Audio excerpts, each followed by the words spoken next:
Hello hello friends, आप लोग कैसे हैं? मेरे उम्मीद से लोग अच्छे होंगे। चलिए मैं आप लोगों के सामने अगेन रूबरू हूँ। तो आज का रहेगा लेक्चर नंबर 13। तो चलिए हम लोग लेक्चर नंबर 13 में विलोपन विधि के बारे में पढ़ेंगे। विलोपन विधि से दो चर रेखीय समीकरण का हल निकालने के लिए हम लोग सीखेंगे, ठीक है। विलोपन विधि, एलिमिनेशन मेथड इंग्लिश में बोलते हैं इसको। क्या होता है देखिए, इस विधि में दी गई रेखीय समीकरण की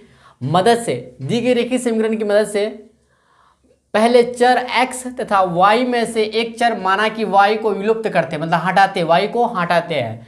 प्राप्त समीकरण को हल कर x का मान ज्ञात करते हैं, ठीक है। इसके बाद x का यह मान जो है ना, किसी एक समीकरण में रखकर, दोनों समीकरण में किसी एक समीकरण में रखकर y का मान ज्ञात करते हैं, ठीक है। इस प्रकार दी गई रेखीय समीकरण से किसी एक चर को विलोपित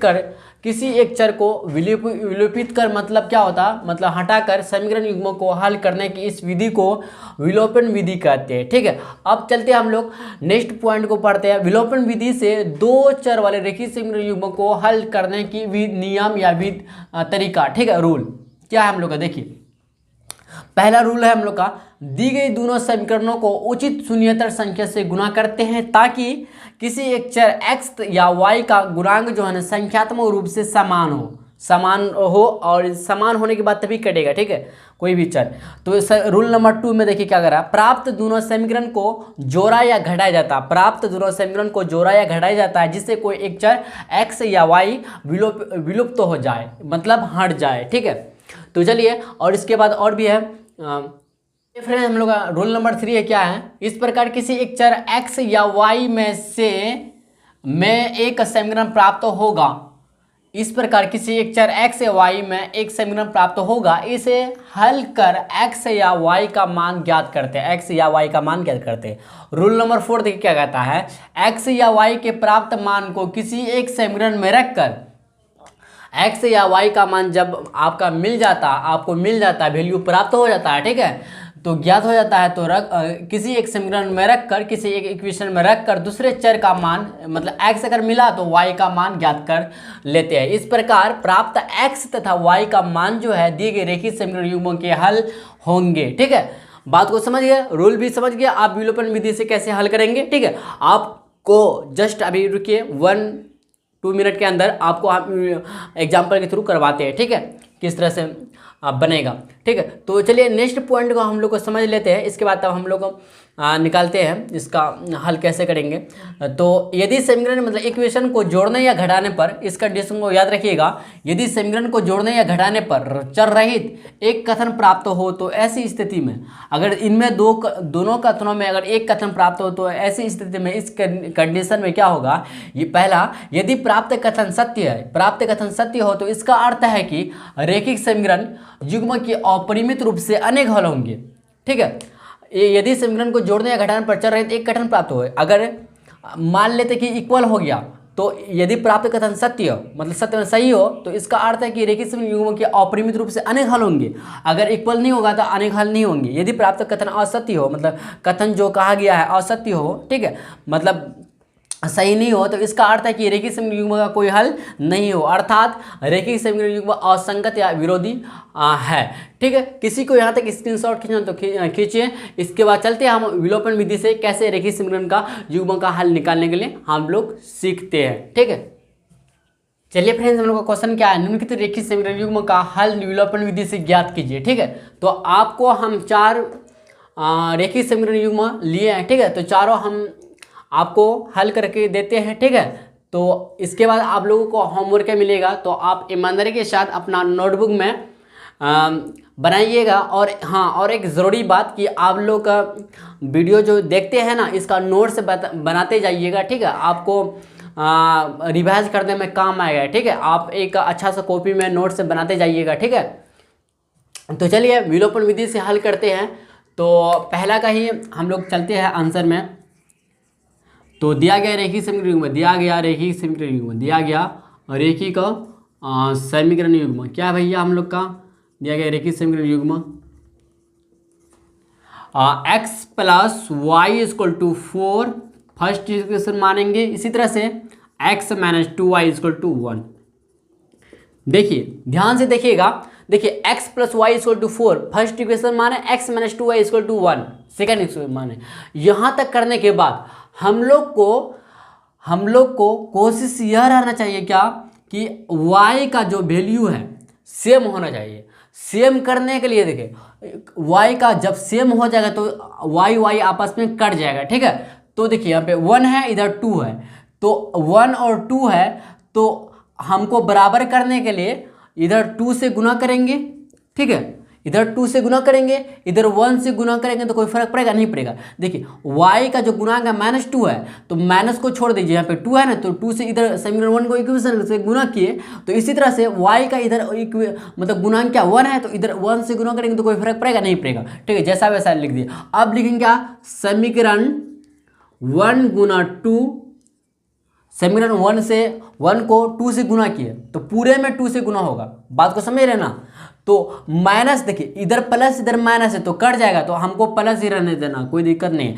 तो समीकरण 2 में, समीकरण 1 गुना 2 प्लस समीकरण 2 में, ठीक है। अब करते हैं हम लोग काम, देखिए 2 तो 2 गुना x, तो 2x आएगा, आप प्लस तो प्लस लिखेंगे, 2 गुना y तो 2y इक्वल टू, आप RHS की तरफ देखिए 4 इंटू 2 तो 8 आएगा, तो 8 लिख दिए। इसी तरह से देखिए x minus 2y equal to 1, जैसा आप वैसा लिख देंगे, x minus 2y equal to 1, ठीक है, कोई दिक्कत नहीं। अब देखिए इधर ऐसे कीजिए आप, अब देखिए 2y और माइनस 2y कैंसिल हो गया, कोई दिक्कत नहीं। देखिए अगर यहाँ पे प्लस का चिन्ह, इसलिए साइन सिंबल मतलब चिन्ह मतलब परिवर्तन नहीं हुआ, चेंजिंग नहीं हुआ। अगर माइनस होता तो यहाँ पे सिंबल मतलब इसका चिन्ह चेंज हो जाता, लेकिन इसलिए चेंज नहीं हुआ क्योंकि यहाँ पे एडिशन का सिंबल, इसलिए एडिशन किया हम, इसलिए। अब देखिए 2x, अब जो बचा भाई लिख दिए 2x प्लस x, ये तो कट गया, कुछ नहीं बचा। इधर देखिए 8 और 1 कितना 9 बचा, तो 9 लिख देंगे, बात को समझे। आप 2x प्लस x तो आएगा कितना 3x बराबर आएगा कितना 3x बराबर 9। आप देखिए x से इक्वल टू आ जाएगा क्या 3 तिया 9, तो x का मान 3 निकल गया। अब लिखेंगे क्या, समीकरण 2 में काम करेंगे, समीकरण 2 से क्या करेंगे, समीकरण 2 में, समीकरण 2 में x का मान रख देंगे, तो 3 माइनस 2 गुना 2y रहने दीजिए इक्वल टू 1। अब देखिए करेंगे 3 को 3 रहने दीजिए, आप नहीं 3 को ना LHS की तरफ लेकर जाइए, तो -2y इक्वल टू, तो -2 होगा क्योंकि 3 माइनस में जाएगा तो -2, तो -2 कैंसिल, तो y इक्वल टू 1 निकल गया भाई, y इक्वल टू 1 निकल गया, ठीक है। मतलब x और y का मान फाइनली हमको प्राप्त हो गया। तो क्वेश्चन नंबर फर्स्ट हम लोग का कंप्लीट फाइनली आंसर हो गया। इसी तरह से हम 2 नंबर में चलते हैं, चलिए देखिए 2 नंबर का हम लोग फिर आंसर निकालते हैं। दिया गया रैखिक समीकरण, दिया गया रैखिक समीकरण युग्म, दिया गया रैखिक समीकरण, देखिए ये सब लिखने का तरीका है। समीकरण युग्म क्या है हम लोग का, दिया गया रैखिक समीकरण युग्म 0.4x प्लस माइनस है सॉरी -1.5 y इक्वल टू कितना है बताइए 6.5 है, ठीक है 6.5, इसको इक्वेशन फर्स्ट मानेंगे। इसी तरह से 0 into 3x plus 0 into 2y equal to 0.9, ठीक है इक्वेशन 2 मानेंगे। अब 9 क्या करेंगे हम लोग, काम करेंगे। अब इसको बराबर करने के लिए देखिए यहाँ पे y है ना, y का गुणन क्या 0.2 है, तो इधर से 0.2 गुना कर देंगे। देखिए प्लस माइनस है तो कैंसिल हो जाएगा, तो y का गुणन क्या है समीकरण 1 के लिए -1.5, तो 1.5 से गुना कर देंगे, कोई दिक्कत हो गया नहीं होना चाहिए, ठीक है।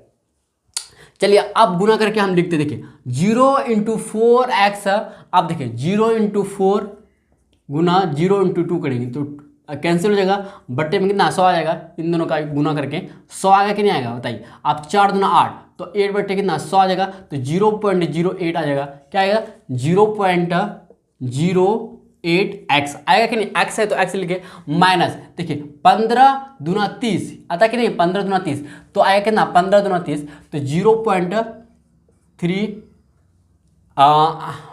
कितना y है, तो y इक्वल टू, आप देखिए 65 दूना कितना होता है, 65 दूना कितना होता है, 5 दूना 10, 10 को जो हंस ले 1, 6 दूना 130 आता, तो 1.30 है, कितना आएगा बताइए 1.30, क्योंकि दो अंक के बाद 10 में बैठाना है, ठीक है, तो 1.30 लिख दिए, ठीक है कोई दिक्कत है नहीं होने। अब इसी तरह से 1.5 से गुना करें तो 15 45, तो लिखेंगे 0.45x, ठीक है, कोई दिक्कत नहीं। आप प्लस है तो प्लस लिख देंगे भैया। आप देखिए 0.2 है तो 15 0.30 y इसको टू देखिए यहाँ पे 9 5 45 ना 15 9 कितना होता है 15 9 115 गुना ना कर दीजिए। देखिए 9 5 45 5 से कितना 4 9 4 13 15 9 135 होता है। कितना होता है 135, तो 1.35 लिख देंगे, कोई दिक्कत नहीं होता है। ठीक है, या फिर आप देखिए यहाँ पे इन देखिए दशमलव को हटा करके 15 गुना ना कीजिएगा तो आएगा 135। अब देखिए दशमलव के बाद एक अंक इधर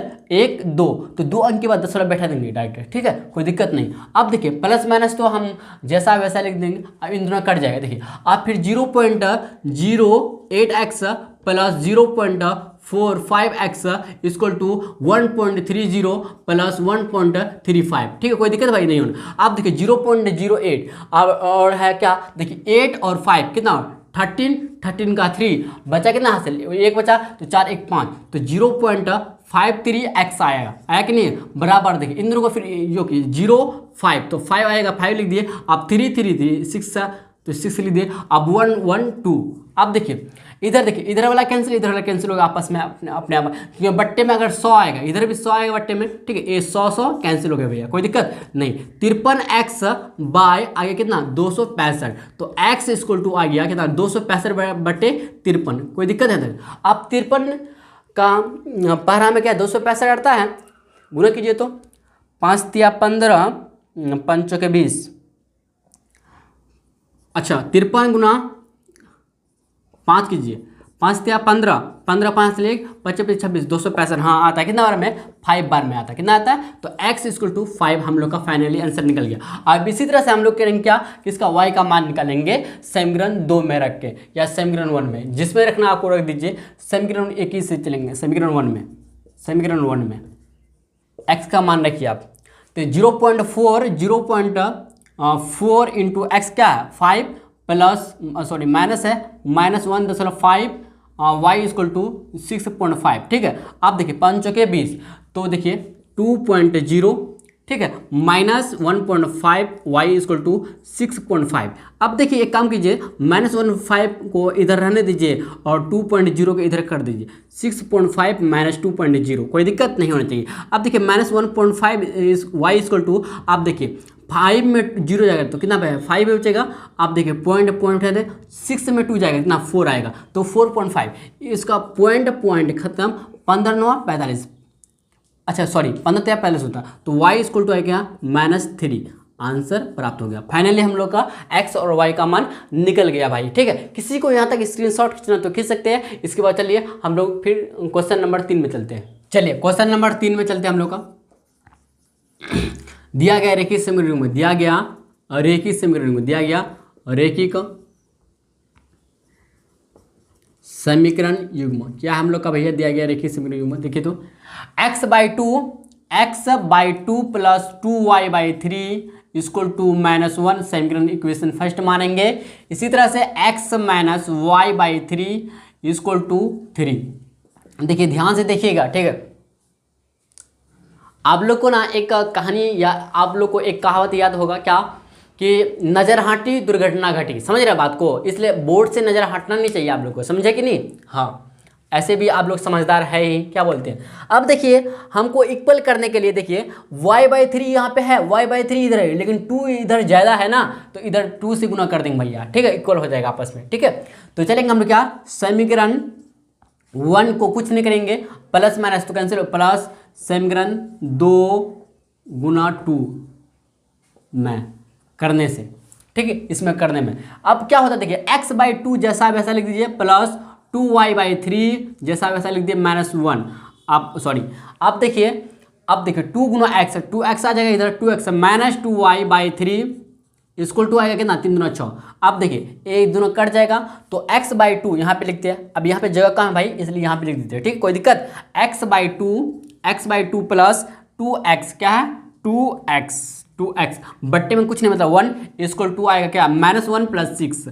ठीक है, कोई दिक्कत है नहीं। अब 2 इसका 2 और 1 का एलसीएम होता है 2, तो x प्लस 2 गुना 2 तो 4x इक्वल टू 5 आएगा।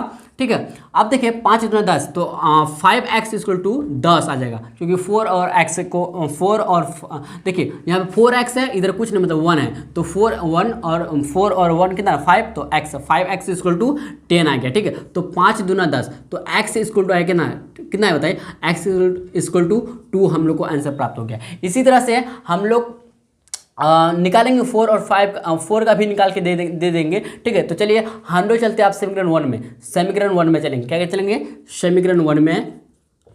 अब हम लोग को y का मान निकालना है ना, तो x/2, तो 2/2 प्लस 2y/3 इक्वल टू कितना -1 है, तो 2 कैंसिल हो गया, तो अब 2y इक्वल टू है कितना -3, तो y इक्वल टू है कितना बताए -3/2, हम लोग का आंसर फाइनली मिल गया, ठीक है। अब चलते हैं हम लोग क्या 4 नंबर में चलते हैं, ठीक है। दिया गया रैखिक समीकरण को, दिया गया रैखिक समीकरण युग्म क्या है देखिए भैया, हम लोग का 5x plus 3y equal to 11 है, ठीक है। समीकरण फर्स्ट मानेंगे 3x minus 5y equal to 7, equation 2 है, ठीक है। अब देखिए हमको इक्वल करने के लिए y का गुणन क्या 5 है, तो 5 से गुना कर इधर 3 से गुना कर दें, आप समझ गए होंगे, ठीक है। अब चलते हैं समीकरण 1 गुना 5, अब देखिए इधर प्लस माइनस तो ऑलरेडी पहले से है, इसलिए प्लस ही करेंगे, ठीक है। समीकरण 2 गुना 3 से, ठीक है, करते हैं। देखिए 5 गुना 3, ये पूरे में गुना है, तो 5 गुना 5, तो 25x 5 तिया प्लस 15y इक्वल टू 11 5 55। अब इसी तरह से 3 तिया 9x 5 तिया 15y, भाई कोई दिक्कत नहीं, 7 तिया 21, ठीक है। अब इसको कैंसिल हो गया, आप 25 और 9 कितना होता है 25 और 5 30, 34x डायरेक्ट लिख देते बराबर 5 1 6 2 176, ठीक है। 34x बाय इक्वल टू 76, 5 1 6 2, देखिए 17 17 68 85, 17 से नहीं कटेगा तो 2 से कटे, 2 से देखिए 2 7 14, सॉरी 2 एकम 2 बचा कितना 14, 2 7 14, 2 तिया 6 16, 2 8 16, तो हम लोग का फाइनली आंसर मिल गया 38/17 हम लोग का x का मान निकला। इसी तरह से हम लोग y मान निकालने के लिए चलेंगे समीकरण 1 में, क्या चलेंगे समीकरण 1 में, क्या है हम लोग का 5 गुना x का मान क्या है 38/17 प्लस 3y इक्वल टू 11, ठीक है। अब देखिए 38 गुना 5 जब कीजिएगा भाई कितना आता है 38 गुना 5, 8 45, 40 का 0 हासिल पे कितना 4, 5 15 4 19, 190 कितना था 190/17 प्लस 3y इक्वल टू 11। देखिए जब 17 1 17 51, तो आता क्या 100 implied 190 plus 17 51 y equal to 17 गुना 11 कितना होता है 17 गुना 11 कर दीजिए, तो 17 गुना 17 7 8 187 कितना था 187 आता है, ठीक, कोई दिक्कत नहीं। अब देखिए 51 y को रहने दीजिए, आप 187 माइनस कर दिए कितना 190, ठीक है। तो 51 y इक्वल टू आप देखिए 190 में जब 87 जाए तो -3 बचेगा, तो y इक्वल टू आएगा कितना -3/51, तो 3 से कट जाएगा, देखो 3 एकम 3 3 से 21, तो आया कितना फाइनली हम लोग का -1/17 आंसर प्राप्त हो गया हम लोग का, ठीक है 17 आंसर हो गया। तो आप लोग मेरे ख्याल से मेरे उम्मीद से आप लोग समझ गए होंगे, ठीक है। तो आप लोगों को अब मिलता है होमवर्क, ठीक है, बनाने के लिए, और अपना ईमानदारी के साथ अपना कॉपी में आप होमवर्क बना लीजिएगा, ठीक है। के लिए होमवर्क है 2x + 3y = 4 and 3x + 2y = 1।